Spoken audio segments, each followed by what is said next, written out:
Hi, I'm Frazer Anderson, Managing Director at Link Ventures, and we're live from the World Economic Forum in Davos with my dear friend Guy Assad, CEO of Clerky. You and I have been coming to this event now together for 3 years. Every year's amazing. Every year's a little bit different. Last year, I would say there was a lot more optimism, perhaps, and I think the headlines were AI, the American election, and energy.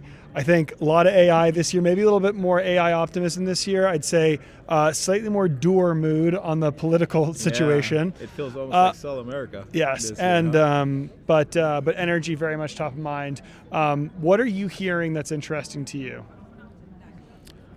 I mean, I think it's really hard to kind of bypass some of the geopolitical stuff that's happening right now. But I would say the enthusiasm around AI is still very, very prevalent, and I think that's still top of mind for a lot of people that come here to do actual business. Yeah.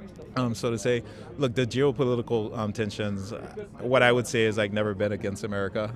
Regardless of who's in power, regardless of what happens. We have an uncanny way of basically finding our way. Yeah. And I think we're going to find our way. And so trust in the leaders and they'll figure it out. You always do a bit of business while you're here. You spend a lot of time in the financial ecosystem. What are you hearing from some of your customers? What are people interested in, specifically as it maps to Clerky, but also kind of AI more broadly, use cases in financial services?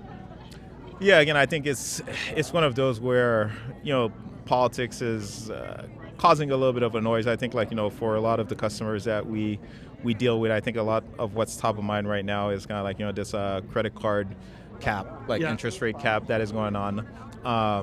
That being said, I think a lot of people are still very, very interested in what's happening with AI and how they can deploy that in their ecosystem. I think there's a lot of firms that are developing their own models, and that's very exciting. But I think there's also a lot of firms that are trying to figure out how can they bring in third-party solutions to help them basically get better performance and squeeze out more profitability and more growth. And that's where we come in, right? Because that's exactly what we do. We build and give people full automation to basically have everything that they need. And so I think for us, when we're thinking about the set of solutions that we're excited about, we're very excited about our agentic solution that's going to basically help streamline a lot of the collections processes. But we're also very excited about our operating system that a lot of banks use to basically manage their portfolios and put out more loans, but also recover more loans. What are the things about AI that are the most exciting to you right now? Wow, there is so much that is exciting going on in the space right now. But if I had to say, for me as a nerd, that's still kind of dabbles in some coding stuff here and there. The coding agents have been very, very, very exciting. I think the amount of things they can help you get done, it's really, really fun. I wish I was in my younger days where I would be starting kind of another company, so to say, because nowadays you can get very, very far, even as a solo founder or a solo engineer and so forth. You can extract a whole lot from some of the solutions that exist in the market today.